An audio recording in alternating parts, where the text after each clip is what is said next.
This is another video brought to you by SQL Server 2012 tutorial.com. The topic for today's lesson is SQL Server Management Studio, which is also known as SSMS. So as far as the overview of SSMS, basically SQL Server Management Studio is the central location for database administration and development in SQL Server, and this is also true for the newest version, which is SQL 2012. With SSMS, it supports administration tasks including creating databases, objects, doing backups and restores, plus any kind of SQL management that's related to the agent. Again, this is a single integrated environment for SQL Server database engine creation, management, and authoring. Also an integrated interface for executing T-SQL or Transact SQL queries and scripts. So not only can you manage different database objects using the SSMS, but like I said, you can develop T-SQL and stored procedures and other objects within this tool. Also, this is a portion of it is known as template browser, and you can use pre-built SQL scripts with that. And you have also the ability to create SQL Server solutions and other projects.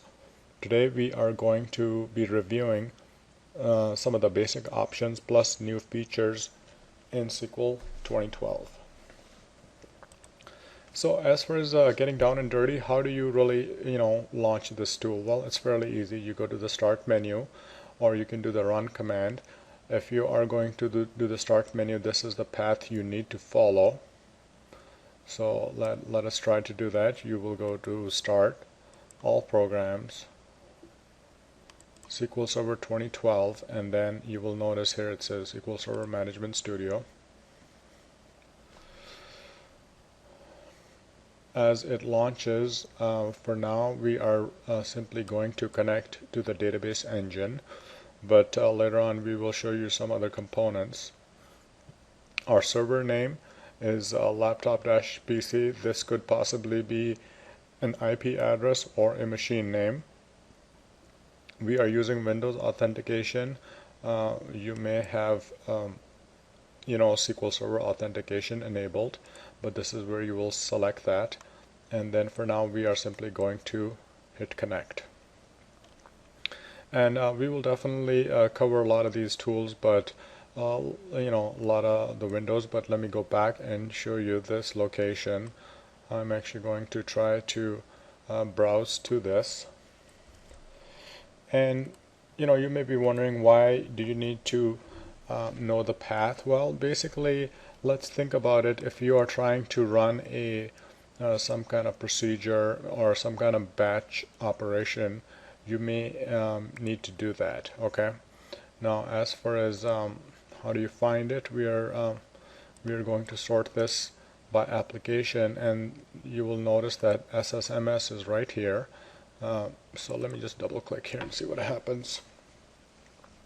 As you can see, this is launching another instance of SQL Server Management Studio, which for now what I'm going to do is just kill this one, but this is another way to connect to SSMS. Now, as far as, like I mentioned, when you are connecting to SSMS, you not only connect to the database engine, but you can connect to other things like the SQL Server integration services, reporting services, and also analysis services. Okay. And then for now we are really going to start out with the general layout, including the file and the toolbar menu, the registered server, definitely the object explorer. We will review the code area, the template browser, and then the solution explorer. Okay. So quite a few things to talk about. So let's move on. As far as the file and the toolbar menu, there is really lots of information in here. Okay, so some of the highlights are, so let's maybe start with let's discuss these things and then I will show you one by one. When you are using the file menu, you really are connecting to the Object Explorer. You can create and save SQL queries. So that's a typical file menu. Under the edit, you can do things like cut and paste, find and replace, and some advanced options that we will look at. Then another important one is the view option. This is where you can connect to windows like registered servers, template browser, and a host of other windows that we will look at shortly. You obviously have the query, where you can items like basically query processing, and then you have the ability to do project and debugging within SQL Server. That's the next option. And then also, as far as the tools are concerned, you can look at SQL Server Profiler, Database Engine Tuning Advisor, which is also known as DETA, and then other options. And finally, you have the help section, which is obviously a great resource for several topics.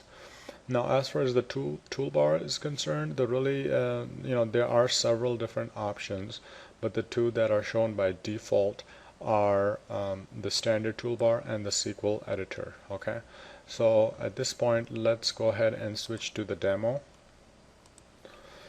And maybe let's for now, let's just go down some of these items. So like I mentioned, you can connect to the Object Explorer, obviously, okay, which we have in here. Let's say we can we will look at these in a little bit, but if you expand the databases tab, you can see what are some of the available databases. You can right click on this and create, let's say, a new query. But what I'm trying to show you is that, let's say this query is up and running, you can obviously go to File, you can save this query as a particular file, you can close this, and you can even go back and browse some of your older queries that you may have worked on. So that's the file menu.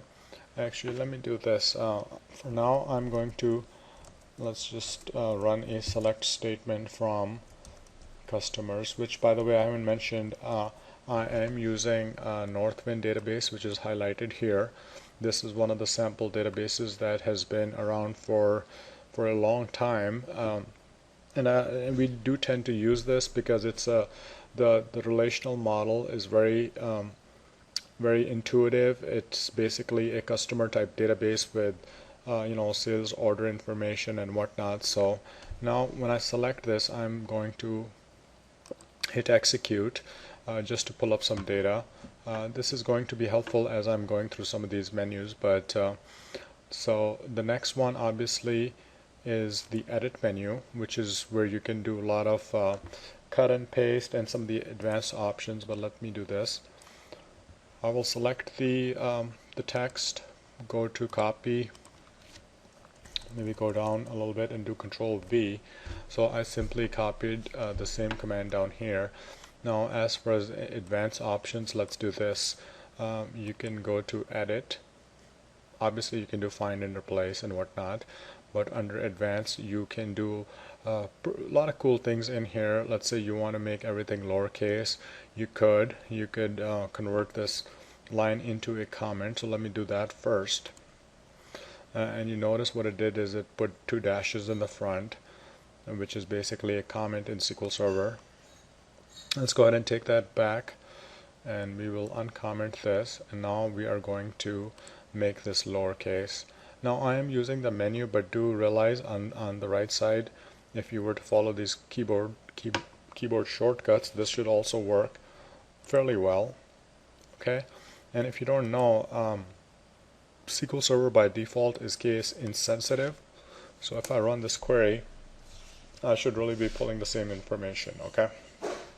Now, as far as some of these other windows, this is what I was saying. Under the view menu, you can connect to a lot of these different windows, but let me do this. Maybe I wanted to look at the registered servers window, and it went ahead and open up this window here, you can obviously, just like any .NET environment, you can do auto hide. So it will basically go on the left side here, and you can pull it back onto the screen if you need to. So those are my view options. Under the query, we have a lot of things like query execution plan, looking at some statistics. You can even turn it into a SQL CMD mode if you like. And we will definitely be looking this down the line. Now, when you're talking about project, we don't have one right now, but you can create SQL Server projects, and you can just add files and components, just like any other Visual Studio project that you may be working on.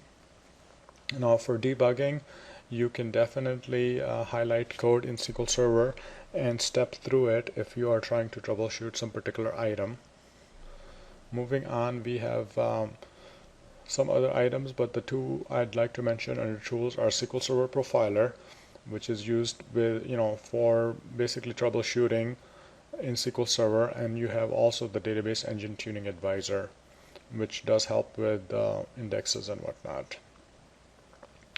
Moving on, we have the ability to obviously split the screen if you needed to, change some layout and whatnot.